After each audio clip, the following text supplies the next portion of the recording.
And that's the angle. Here with me is Chris Rufo, who broke this story in the City Journal. He's also a senior fellow at the Manhattan Institute. And also with us is David Gaither, former state senator in Minnesota. David, let's start with you. The lawmakers in this state are petrified of offending the Somalian community. Is that an exaggeration? Yeah, if anything, it's an understatement. The Somali community is becoming a very powerful voting bloc in Minneapolis.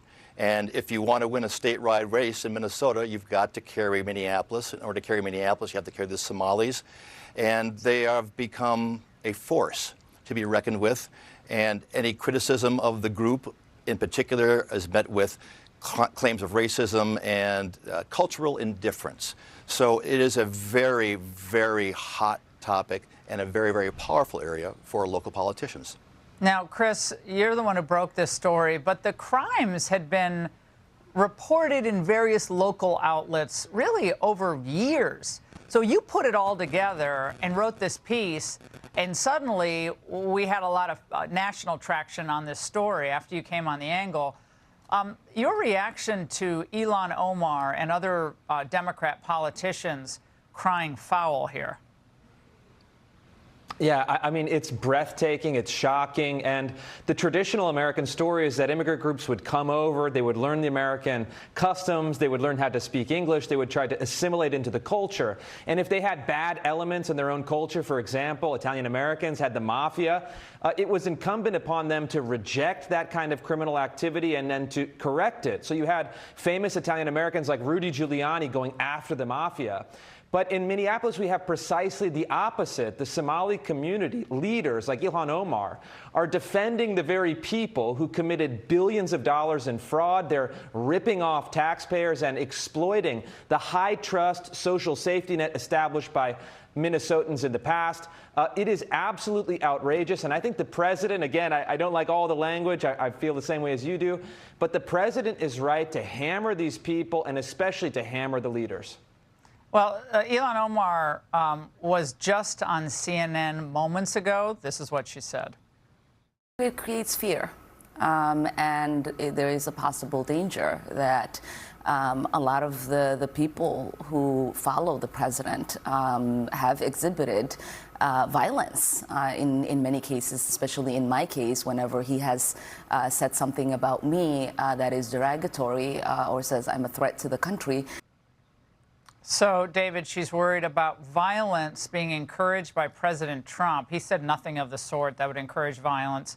But you can take a cursory review through social media, and you see roving gangs of individuals wailing on each other in the streets of Minneapolis. Again, I know those streets pretty well. I've been going to Minneapolis for, I don't know, 15, 17 years. And it's fairly shocking. It's not everybody, but it's a core group of people that are causing a heck of a lot of trouble. Well, there's no question there's a core group of people that are causing a heck of a lot of trouble. That happens in many places. But let's not deny the facts. Of the indictments on Feeding Our Future, I think it's somewhere near 79 indictments have been handed out. A significant, like 70 to 79, are members of the same cohort.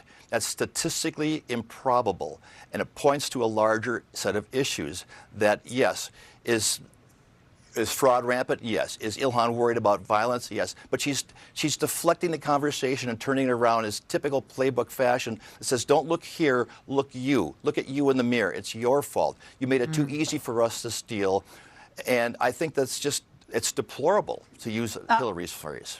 Chris, I was actually shocked that the New York Times conceded that the Somali culture under the corrupt government during, as the civil war was breaking out there, the Somali culture,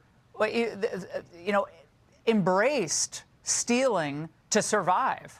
That was part of the culture. And so some of the Somali immigrants brought that same understanding to the United States. I mean, the New York Times was shamed into reporting this, but why did it take them so long to report the problems of importing so many people from extremely different cultures than our own, have a very different understanding of women's rights, other rights, and, of course, the rule of law? Yeah, well, the scope and the scale of this fraud was so brazen, so extraordinary. They had no choice but to talk about it. And the reality is pretty simple. Not all cultures are equal. Different groups have different traits that lead to different outcomes.